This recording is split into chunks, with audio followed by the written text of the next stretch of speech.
Pour faire de la recherche historique, il faut des archives, publiques ou privées, et il faut de la chance. Le dernier livre du comité d'histoire de la Cour des comptes repose sur une rencontre chanceuse avec la famille Lecomte, famille qui a compté parmi ses membres un magistrat exemplaire, Édouard Lecomte, entré par le concours de 1902, le concours de l'auditorat, et qui est parvenu au grade de premier président en 1945, avant de terminer sa carrière au début 1948. Nous avons donc un sujet qui est la Cour des comptes de 1902 à 1948 à travers la vie de Édouard Lecomte. C'est une longue période. Prenons juste deux jalons sur ces 45 ans de carrière, mais surtout ces 45 ans d'histoire de la juridiction.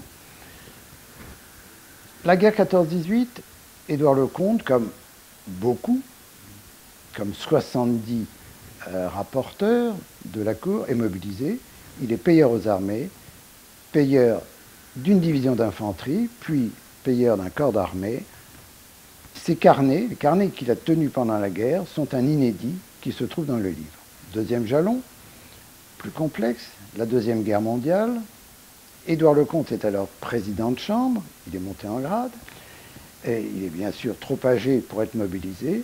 Le voilà nommé bizarrement par le premier président de l'époque, faisant fonction de premier président de la Cour des comptes à Saumur, car la Cour des comptes avait été repliée à Saumur, comme d'autres administrations. Poste étrange, qu'Édouard Lecomte remplit au mieux. Ensuite, la Cour des comptes rentre à Paris, c'est l'occupation. Il n'y a plus de premier président à la Cour des comptes. Puis c'est la Libération, et peu après la Libération, le gouvernement dit à Édouard Lecomte, vous allez être nommé premier président.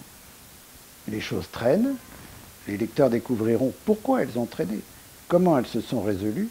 Ce n'est qu'après la fin de la guerre, en 1945, qu'Édouard Lecomte est nommé premier président et doit, non pas se battre, mais être présent sur tous les fronts de la réforme administrative, de la création d'organismes associés à la Cour des comptes, du sort des entreprises publiques et de leur contrôle.